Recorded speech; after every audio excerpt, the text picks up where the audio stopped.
بسم اللہ الرحمن الرحیم۔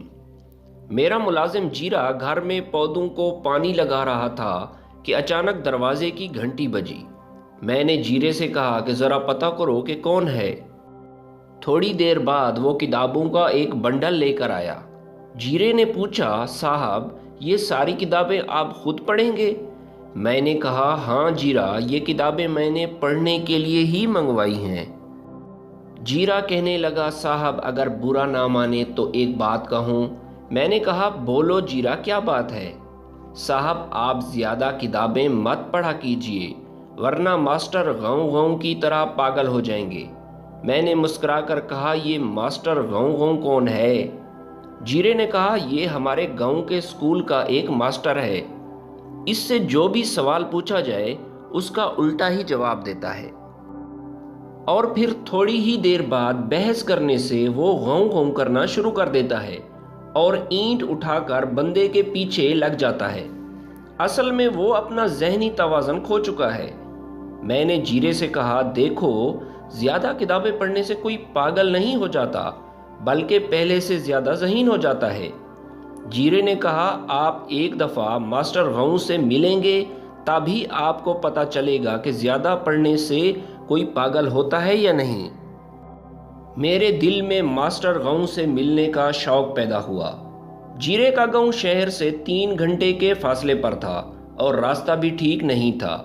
وہاں پہنچتے پہنچتے شام ہو گئی۔ جیرے نے میری خوب مہمان نوازی کی اور رات کو میں اسی کے گھر ہی ٹھہرا۔ رات کو جیرے کے کچھ دوست مجھ سے ملنے کے لیے آئے تو میں نے باتوں باتوں میں ماسٹر صاحب کا ذکر چھیڑ دیا۔ ماسٹر کا نام آتے ہی سب گاؤں والے ہنسنے لگے اور کہنے لگے کہ اچھا تو آپ ماسٹر غوں کی بات کر رہے ہیں، وہ تو پاگل ماسٹر ہے، زیادہ کتابیں پڑھ کر اس کا دماغ ہی ہل چکا ہے، کل آپ کو ماسٹر غوں کا تماشا دکھائیں گے۔ مجھے سمجھ ہی نہیں آ رہا تھا کہ گاؤں والے سچ کہہ رہے ہیں یا جھوٹ۔ اتوار کی صبح نمودار ہوئی تو میں نے جیرے سے کہا کہ مجھے ماسٹر سے ملنا ہے۔ جیرے نے اپنے 8-10 ساتھیوں کو جمع کیا۔ میں نے دیکھا کہ ماسٹر صاحب ایک کرسی پر بیٹھ کر اخبار پڑھ رہے ہیں۔ جیرا اور اس کے دوست ماسٹر کے ارد گرد جمع ہو گئے۔ سب سے پہلے جیرے نے کہا، ماسٹر صاحب اب اس چڑیل کو کیسے مارا جائے جو ہمارے گاؤں کے نوجوانوں کی جان لے چکی ہے؟ ماسٹر صاحب نے کہا، یہ چڑیل وڑیل کچھ نہیں ہوتا، یہ سب جھوٹی باتیں ہیں۔ جیرے نے کہا، اچھا تو پھر ہمارے گاؤں کے 3 نوجوان کیسے مر گئے جو رات کو قبرستان کے قریب بوہڑ کے درخت کے نیچے سوئے تھے؟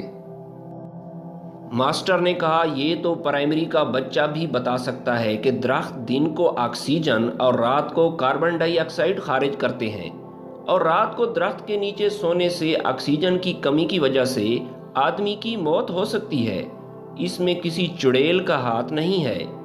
سب نے ماسٹر کے اس جواب پر کہا بلند کیا اور جیرے نے کہا، دیکھا کر دی نا ماسٹر نے پاگلوں والی بات۔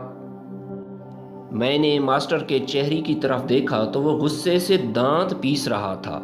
اس کے بعد شافو نے ماسٹر سے پوچھا، اچھا ماسٹر صاحب یہ بتائیں کہ کالا رنگ کیسے بنتا ہے؟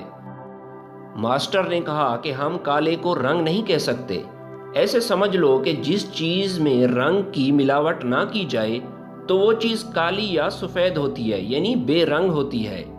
سب لوگوں نے ماسٹر کے اس جواب پر دوبارہ کہا بلند کیا۔